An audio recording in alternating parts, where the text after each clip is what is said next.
чакырганыңарга рахмат. Теманы ушундай койгула, эркин болсун деп. Жарайбы? Же кандайдыр бир рамкадан чыкпай. Алдын эскертип өтө турмусак, бул жакка уюмдарда келиптир, бирок саясий тема өтпөй эле койсок деген ниетте. Саясаттан мен өзüm тажак бүткөнмүн. Саясий өзүңөр суроо бересиңер.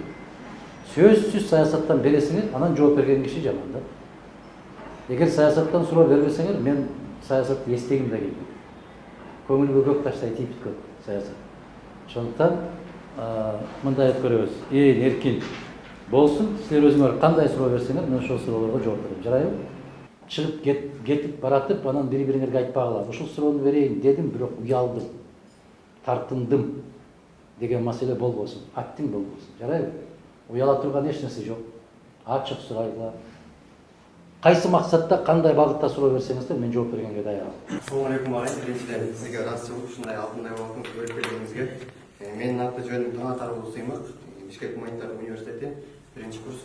Ағай, мен сізге суроом саясаттан дагы эмес, менин жеке оюм, сиздин оюңузду угайын деп мен сизге жолуга албай жүргөм. Буга чейинки көп семинарларда ушундай адамдарга берип көрдүм ушул суроону. Бирок өзүм канааттандырарлык жооп ала алган жокмун да. Биздин азыркы жаштар мекенчил болуш керекпи же улутчул болуш керекпи? Эгер киши биринчи кезекте мекенчил болсо, мекенчил. Калган нерсенин баары өзүнүн ордуна түшөт. Бар ордуна түшөт. Мекенчил менен улутчулдун айырмасы дээрлик жок көзө. Мекенчил сезимиң өспөйт эгерде сен өз улутуңду сүйбөсөң. Өз улутуңду, өз тилиңди, өз касиетиңди өзүң кастарлап көкөлөтпөсөң, мекенчил боло албайсың. Экөө бири-бирине жанагы жылкыда артылып турган куржун сыяктуу экөө тең салмак болуп туруш керек. Бирөө күчтүүрөөк, бирөө азыраак болбойт. Экөө бир таразанын ташында болуш керек.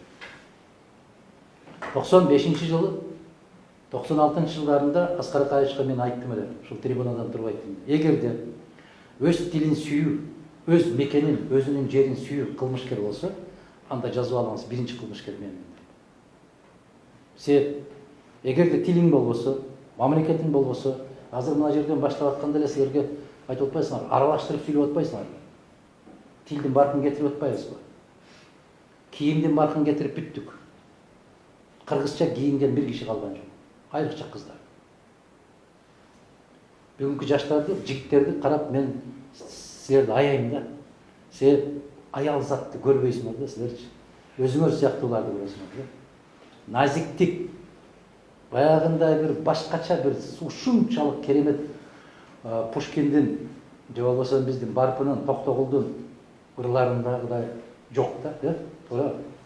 Бир нерсе десең 5 жолу сенин бетиңе бир чаба тооба келтирип качасың өзүң кайда.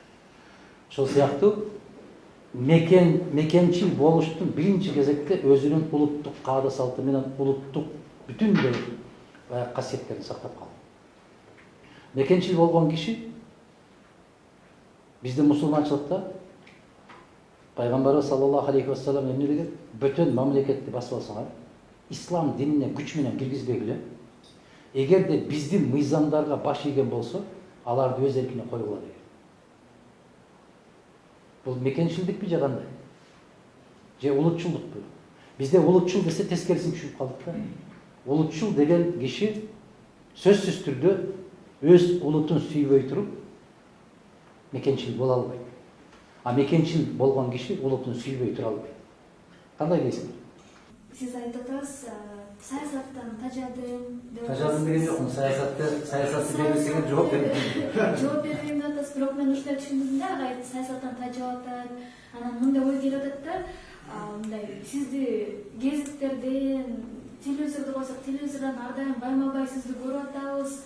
Улам жума сайын сиздин интервьюларыңыз чыгып атат, анан мындай суроо атат да менде, сиздин азыркы негизги максатыңыз эмне деп атат. Жана дагы бир суроом болуп атат, сизде аябай мыкты адам, мыкты лидер, мыкты оратор катары билебиз, анан сизде мындай оюңуз жокпу? Ушу жаштарга сабак берип, мындай мугалим болсоңбу деген оюңуз жокпу? Телевизордон улам көрүп атабыз дегендерди мен көп кабыл ала албайм, себеп телевизорго мени чакыргандан коркот. Телевизордон тапкыр жолотпойт. Силер көрүп атсаңар керек, ал баягы интернеттен көрүп атасыңар да. Туура, кечиресиз. Фейсбуктан көрөсүздөр, башка бир жеке сайттардан көрүп атсаңыздар керек. Телевизордон ит те коркот да. Чакырып алып, балеге калып, чатак болот. Саясат, жашоонун өзү саясат. Саясаттан тажадым дегендей, саясат, маселен, кандай деп түшүндүрсөм экен. Сиздер сууда сүзгөндү жакшы көрөсүңөрбү? Менимче ар бир адам жакшы көрөт сууда сүзгөндү. Эгерде ошол сууга бир ыплас нерсени таштап жиберсе, суудан секирип чыгып кетким келет. Саясат ошондой, саясат таза. Саясатта боло берет деген кыргыз саясатчылар жүрөт азыр, мен сыяктуу, менден жашыраак, менден улуураак. Саясат ушундай ыплас. Саясат ыплас эмес, өзү ыплас. Саясат таза. Саясатсыз жашоо болбойт, мамлекет өспөйт.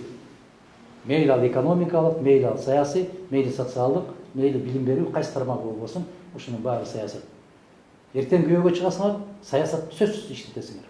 Кайненеңе бирди сүйлөп, кайнатаңа бирди сүйлөп, анан абысындар менен коалицияга киресиңер дагы, анан кайын журтка оппозиция болосуңар. Бул дагы саясат. Бул жашоонун саясаты. Мамлекет ошол сыяктуу. Коалиция түзөсүңөр, бирөө менен жакшы сүйлөшөсүңөр, бирөө менен урушка кетесиңер, урушкан кезде бирөөнөн коргоо издейсиңер. Ошол сыяктуу эле.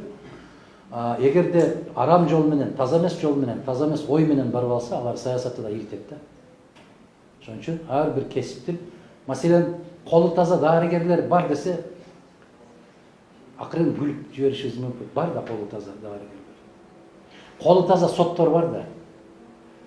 Бирок бүгүн кыргыз коомчулугунан сураса, эң коррупцияга эң күчтүү малынган тармак кайсы десе, укук коргоо органдарын айтат.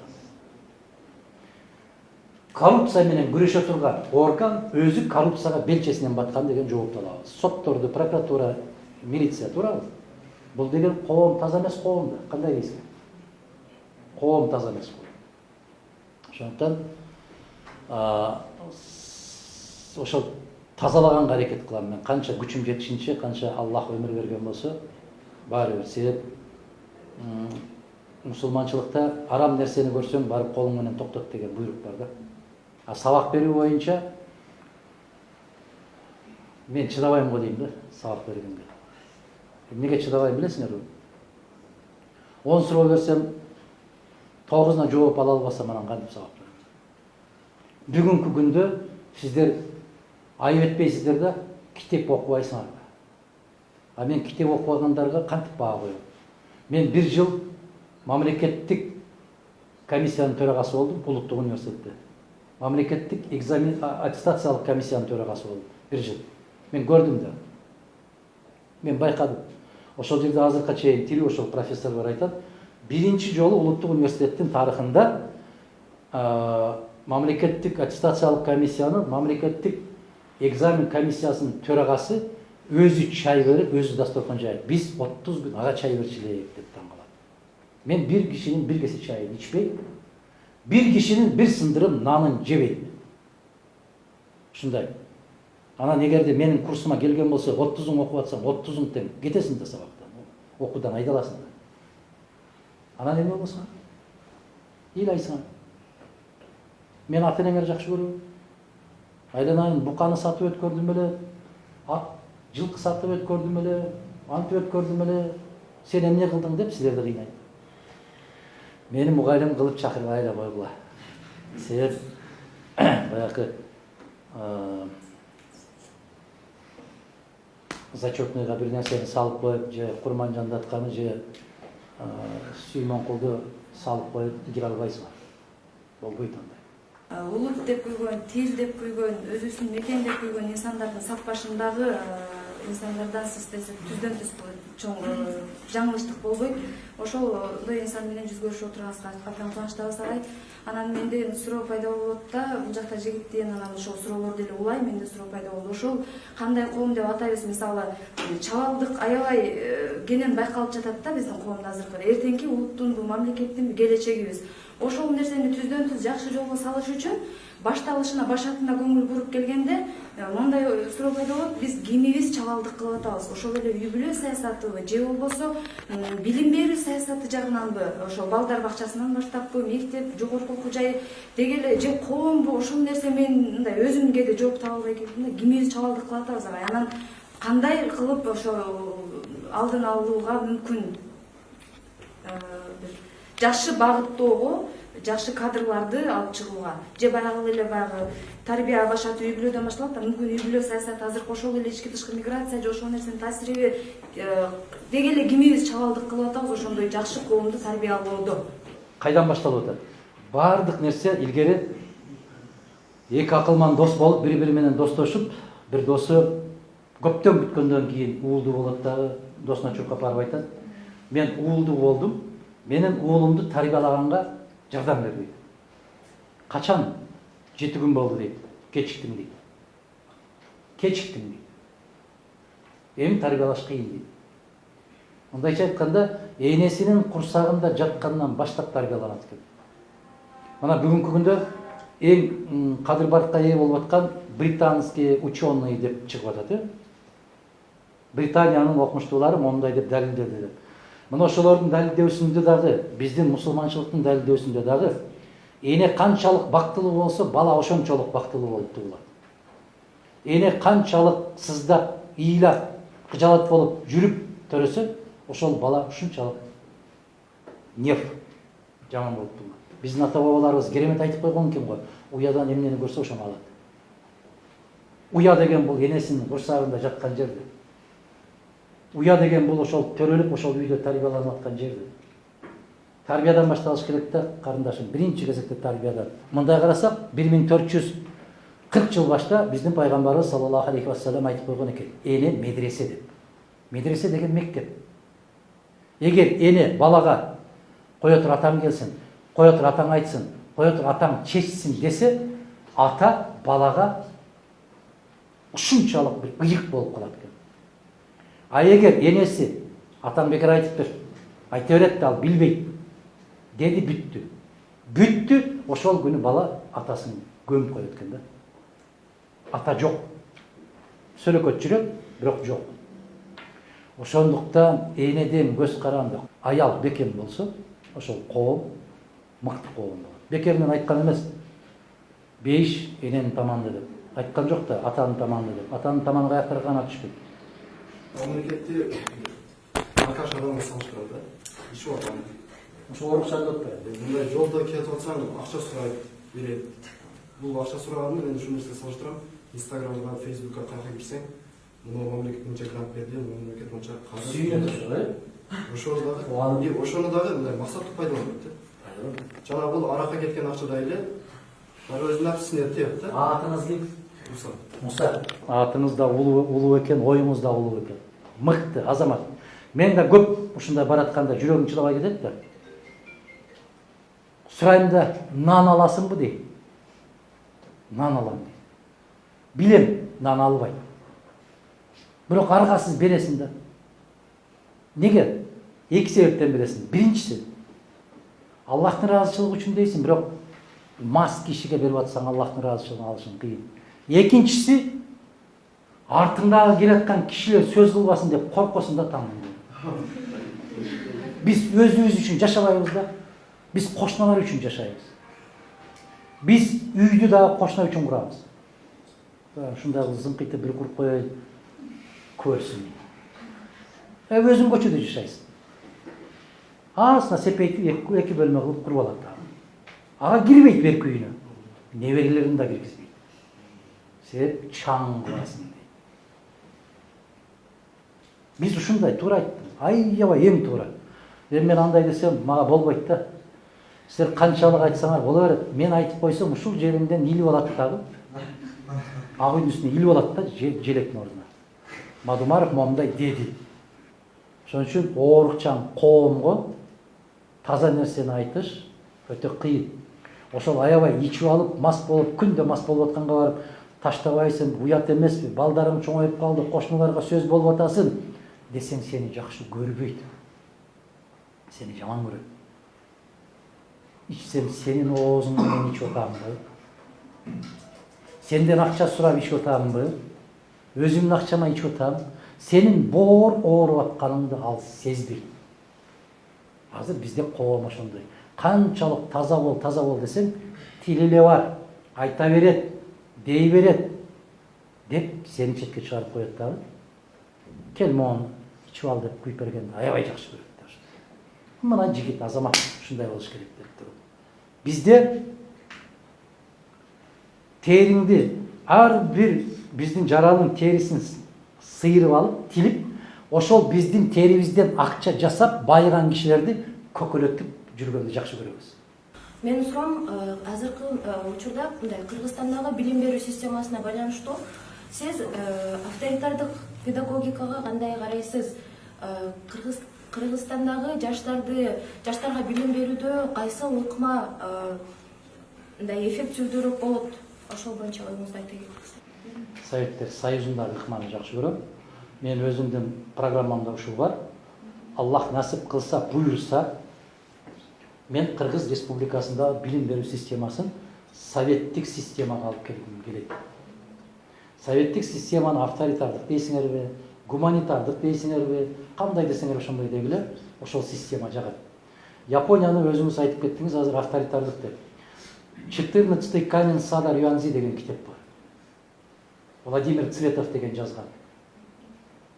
Ошол жерде 10 жылдан ашык журналист болуп, корреспондент болуп жүрүп, ушул китепти жазган. Ушул китепти окусаңыздар, алардагы негизги принцип эмне менен айырмаланат? Япондордун принциби. Япондордун принциби бала туулгандан баштап 7 жашка чейин ал менин падышам дейт. Падышам менин дейт. 7 жаштан 14 жашка чейин ал менин досум дейт. Досум. 14 жаштан баштап мен өлгөнгө чейин ал менин кулум дейт. Ана. А эми бизди карап көргүлөр. Бизди алгыла. Бизди алсаңар, балаң 7ге чыкканга чейин сен анын падышасысың. Башка да чабасың, жаакка да чабасың, путка да чабасың, каалаганын жасайсың. Анан 7 жаштан бир 14-15ке чыкканга чейин анан көзүң карап каласың. Балам ушундай кылып кой, балам ойлоно, ушундай кылабыз, деп алдап баштайсың. Büyütпөң деп каласың. Анан 15тен ары карай деп күркүрөп үнүшүп калгандан баштап ал сенин падышаң. Тескериби? Силерге керекпи ушундай? Демократия? Мага мисалы андайдын жыты да кереги жок. Мен илгери кыргыздын ата бабаларыбыздын келаткан ыкмасы менен тарбиялаганды жакшы көрөм.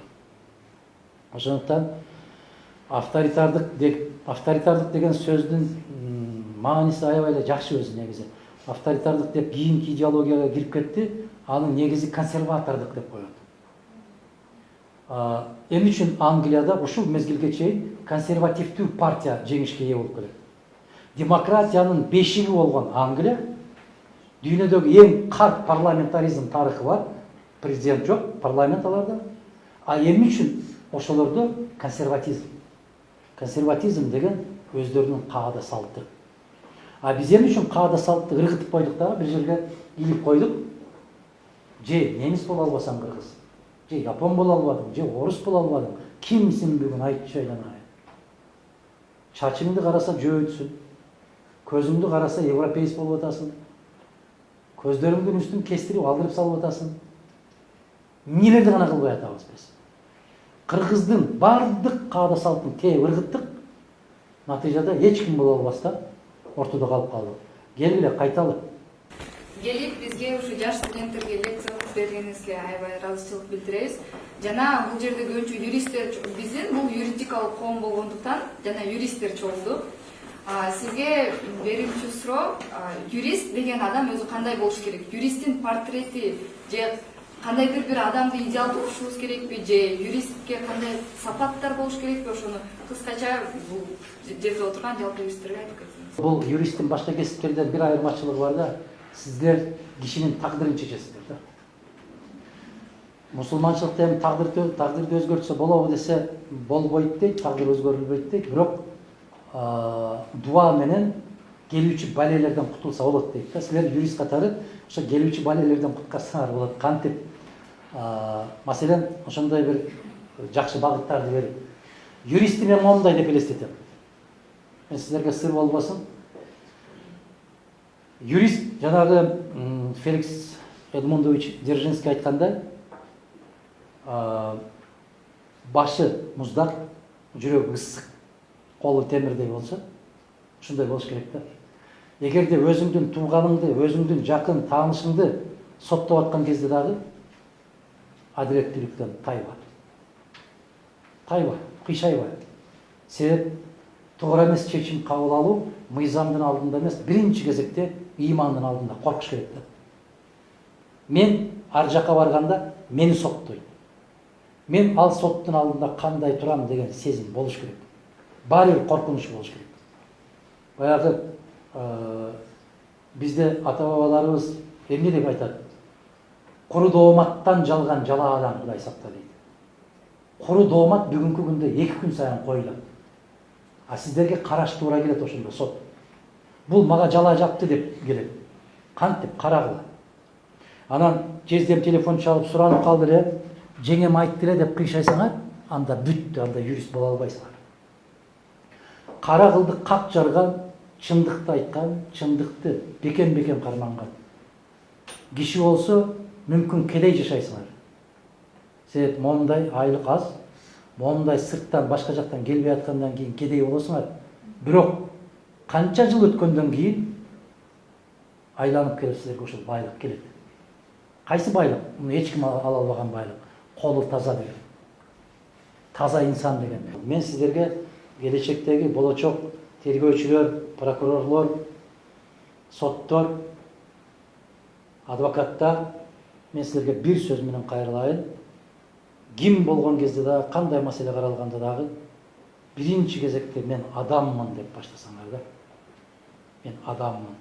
Мен адаммын, мен убактылуумун, мен түбөлүктүү эмесмин. Менин да барар жерим бар. Мен да барган жерде мени да соттоочу бар. Ушуну унутпагыла. Мени да соттойт деп билгиле. Ал соттон эч кимибиз кутула албайбыз. Баарыбыз барабыз ошол сотко. Баарыңарга ийгилик каалайм, амандык каалайм. Аллах өмүр берсин, ден соолук берсин, үмүтүңөр акталсын. Эки дүйнө өз сүйгөн пенделердин катарларына болушту насип этсин. Кыргыз мамлекетине, кыргыз элине кызмат кылышты насип кылсын. Келечекте адилеттүү гүлдөгөн кыргыз мамлекетин куруучу мыкты жигиттерден, кыздардан болушуңарды мен чын жүрөктөн каалайм силерге. Бар болгула. Адахан агай аябай оратордук чеберчилик менен сөз чеберчилиги аябай курч болгондугу үчүн жалпыга түшүнүктүү болду деген ойдомун. Себеби дегенде бүгүнкү күнгө чейинки спикерлердин көпчүлүгү орусча, кыргызча аралаштырып маалымат берген болсо, бүгүнкү күндө чыныгы мекенчил, чыныгы улутчул инсан катары Адахан агай баарыбызга үлгү болуп бере алды деп айтсам болот. Эң жогорку адам катары биз баалап келебиз, жана күчтүү саясат катары. Мунун ошо кылган иш аракетин жана өзүм ойлору менен бөлүшкөндөгү бүгүнкү учурда көптөгөн жакшы сабактарды ала алдык десек жаңылышпайм. Жана ошондой эле бул юрист деген кийим жана көптөгөн китептерди, жана көптөгөн чыгармаларды айтып кетти. Ошону окусаңар бул сөз байлыгыңар жана ошондой эле жашоо турмуштун терс жана оң жактарын айтып кетти. Бул бизге эң чоң сабак болдук десек жаңылышпайм. Туура сүйлөгөн, ачык сүйлөгөн жана бетке айткан, так туура айткан адам экенине дагы бир ирет көзүбүз жетти жана ишендик. Жана бүгүнкү семинардын өзгөчөлүгү бул көбүнчө адамдын руханий жагындагы көп алып кетти дагы. Ошол менен бирге биздин жаш муундарга, жаш студенттерге кандайдыр бир туура багытты, бул өмүрдө өзүн таба албай жүргөн адамдарды деп айтсам да болот, ошолорго кандайдыр бир туура багытты, туура жолду көрсөттү. Ошого дагы абдан ыраазычылык билдиребиз.